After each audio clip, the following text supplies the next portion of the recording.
Hi Nandini, welcome to Kick Friday Inclusive Talk. Yes, Today we have with us a very special guest from Mumbai, a yes, 25-year-old Nandini who is going to discuss on inclusivity with us. yes. Hi Nandini, welcome. How are you? Fine. Yeah. So Nandini, tell me about you. Where do you work and what do you do at your work? What is the Uh, thing? should I say my name? Yes, My name is Nandini Rajode. yes. Yeah. I am Maharashtrian Hmm. and what are you saying? Where I work? Yes. I work in Cafe Urban. Okay. And what do you do there? No, I work in Cafe Urban. I was a server. Hmm. And what do you make? In which department you work at Cafe Urban? No, I don't make. Uh, Hmm. one is beverages. Yes. One is sorry. One is in the kitchen, Hmm. and outside is beverages, and I do part of serving. Okay, that's fantastic. Lockdown when you are in the house and you are not going to work at Cafe Urban, were you missing that? Yeah, I am. Yes. Yes. Okay. Uh, Nandini, when you go out and meet new people, what are the difficulties that you face? Um, I, you're saying the point of me that I don't have any difficulty. That's nice. Okay. Difficulty means uh, when I go for evening work, Hmm. so I normally walk on the road or building in the lobby Hmm. because I wear mask and go. Okay. And when you go and talk to new people, do you find any challenge in talking to people or are you comfortable? I am comfortable. You're comfortable in telling what you need and everything? Yes, helping and I searched about coronavirus. You search about coronavirus. So, what all do you know about it?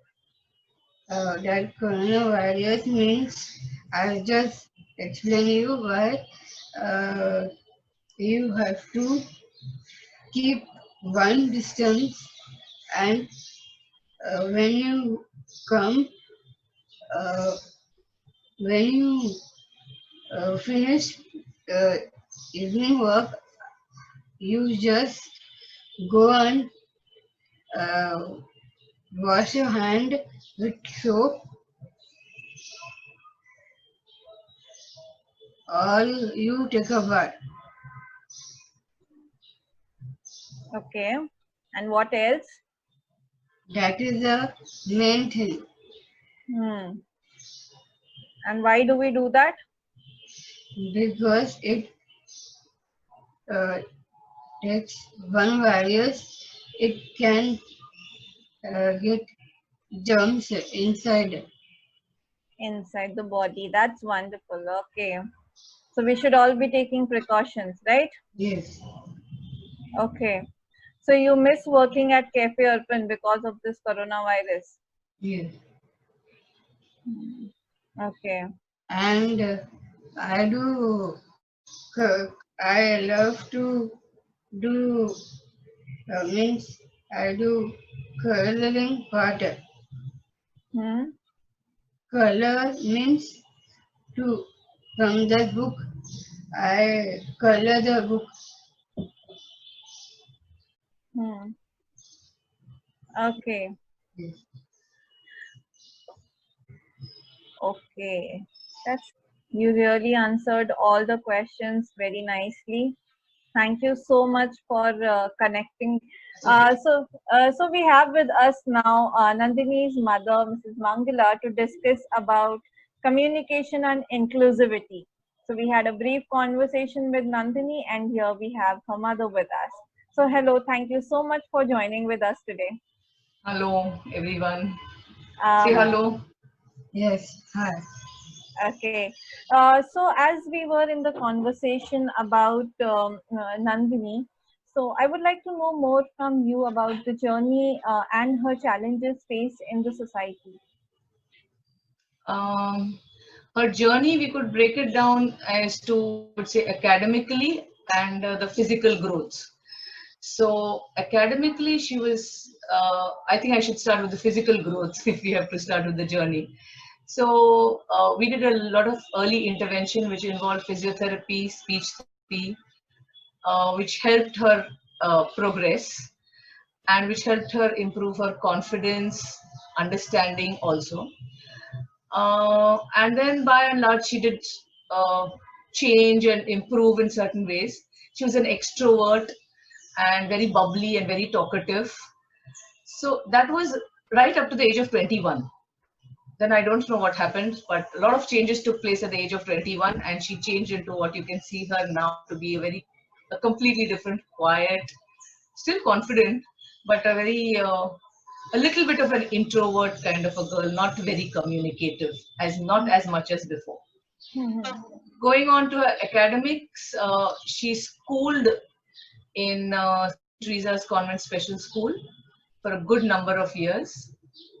In between time, we shifted her to Spastic Society of India, but realized that the physically differently abled schools are not really, I would say, adaptable to the mental challenge because they want more of academics, while these children need a lot of overall development about a lot of things.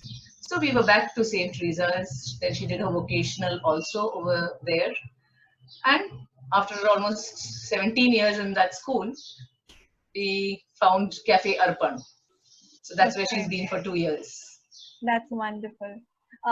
So as a parent, you know the strengths of your child, but when you go out and when she's communicating with people around, uh, what is it from your end that you expect it to be present at the moment? Uh, yeah, parents should tap on their strengths, also should know the weaknesses, so that you can balance between them and work only on the strengths, focus only on the strengths, and bring them up to a higher level accordingly, according to what, mostly according to what parents want them to be, Hmm. what the individual aims are or goals are. But I feel socially acceptable, making them socially acceptable is a very important factor. So then Yes, it becomes easy for the parents also to move out in society and for society to accept them. yes. So when you say socially acceptable, would you like to talk more about it? Socially acceptable, where common man tends to think things like they will throw things at me, they will shout at me, uh, they will look very funnily at me and behave very funnily. So Hmm. minimum, I feel, to make them socially acceptable, you should see that your child or your adult does not throw things at anybody, hit at anybody for no rhyme or reason. Then society tends to accept them and understand them a little better. Okay. So this is what you communicated from the parents' perspective, that what parents should be working up. But then something that you would like to communicate to the society regarding the reciprocation towards the same. As to how society really accepts them. Yes. Is that what you're focused?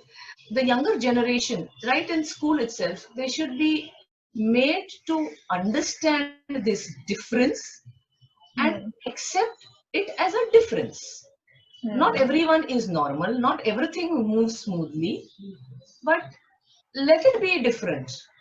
Learn to just accept the difference. That value should be inculcated in school going children. So that is that Hmm. they will be they will be society later on. See, parents or elders at the age of the 40, it's very difficult to change their mindset.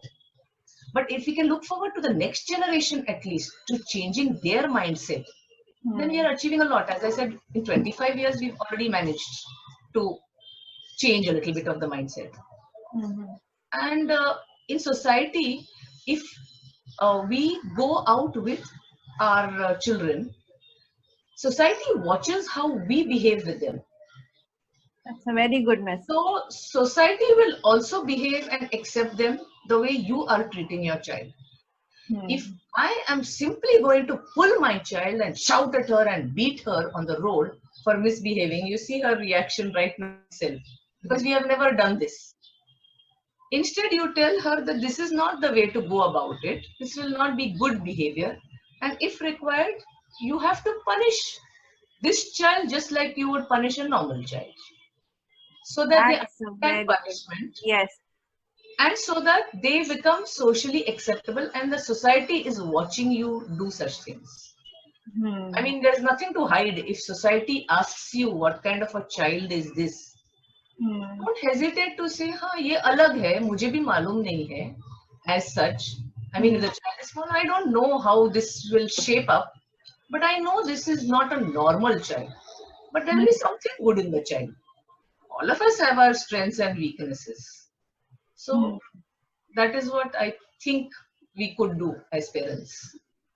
That I think that's a very amazing message that you conveyed. And the best part that I like is how you treat your child. People look and observe, and that resonates within the people around you also. So this is a very good highlight of this conversation.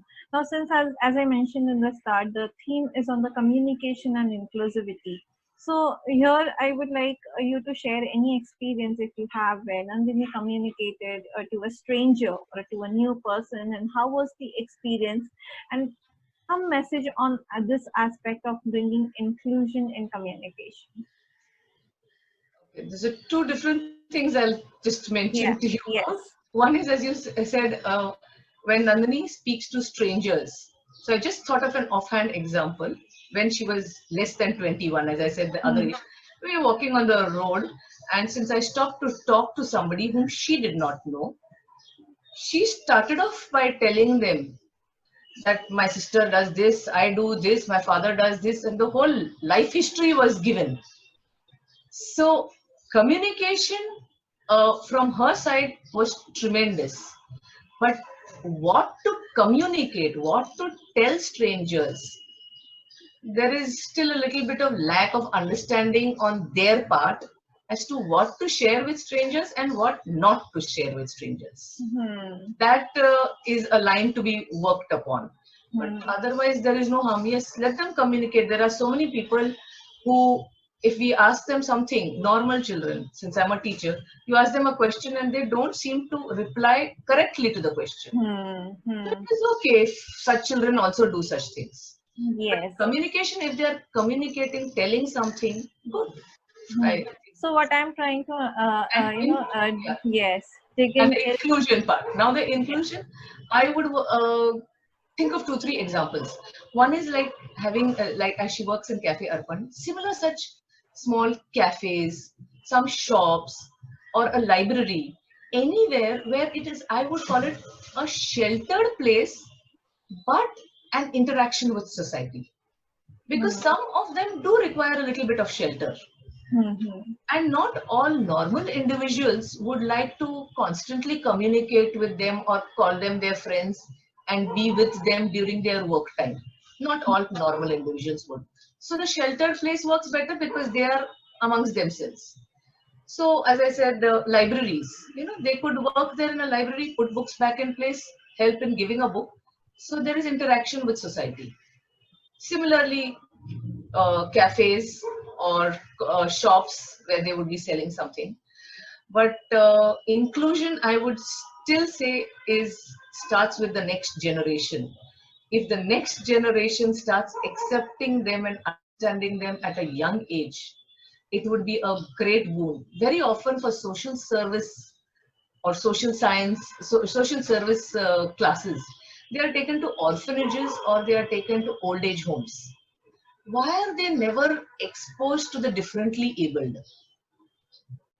Then they'll start accepting them and understanding them itself. So still that taboo has to be removed.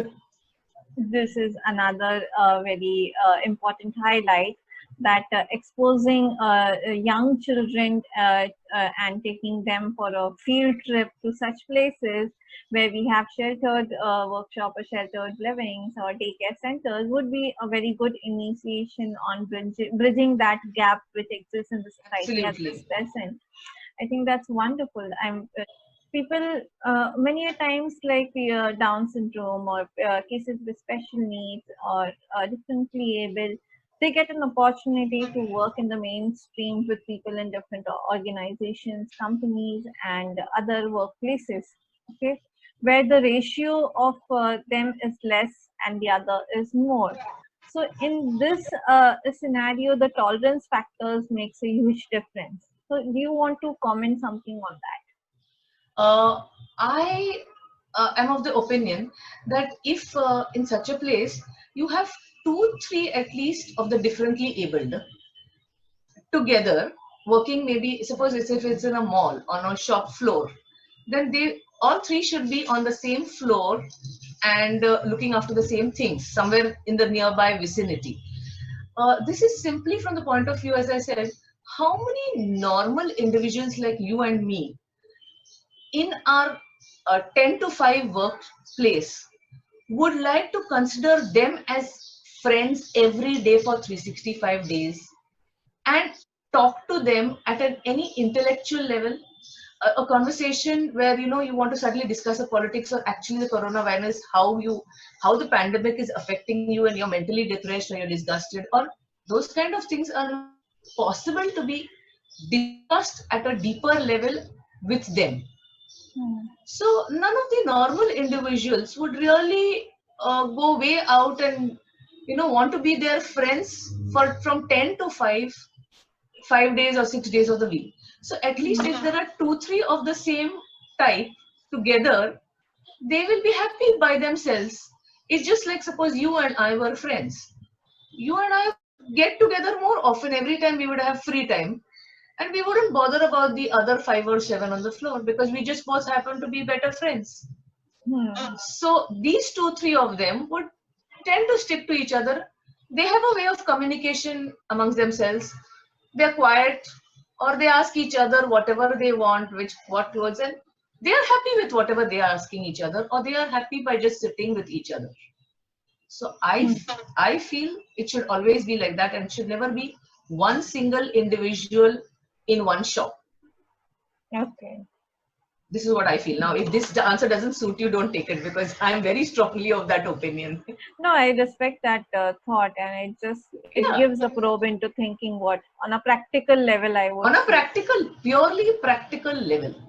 Yes. So It's all theoretically, many sorry things to say, can. but people say talk about inclusion, inclusion. But are we really thinking about the others who are around them when you're talking about inclusion? Hmm. No, that time you're only thinking of including them in society. Hmm. But we are not bothering to think about all the others. And they are, you just think of it, if you're in a 10 to 5 job with one such individual, how many people will actually go up and talk daily? Hmm. This is a very practical thought that you put forward, and something to actually think into, because like you said, there is a lot of talk happening for the inclusion, but these are the practical ground level things that needs to be considered. Last question for you that is very important and the theme of this discussion: on any message regarding communication and inclusivity and the practical ways that it can be integrated. The basic and fundamental point, I think, is changing the mindset of both the parents and of society, such that society just accepts them for what they are, is patient with them, allows them to communicate. I think the job is done. That means that they will accept them even though they are different. Hmm. After all, what is being civilized? Allowing someone to be what they are and accepting it. So that tackles the communication part and inclusion part both. Okay, thank you so much. Thank you so much for connecting with us. Thank you, Nandini, for Thank you. being with us today on this talk and sharing your experiences and your insights. It's really pleasure to discuss with you. Thank you, Nandini.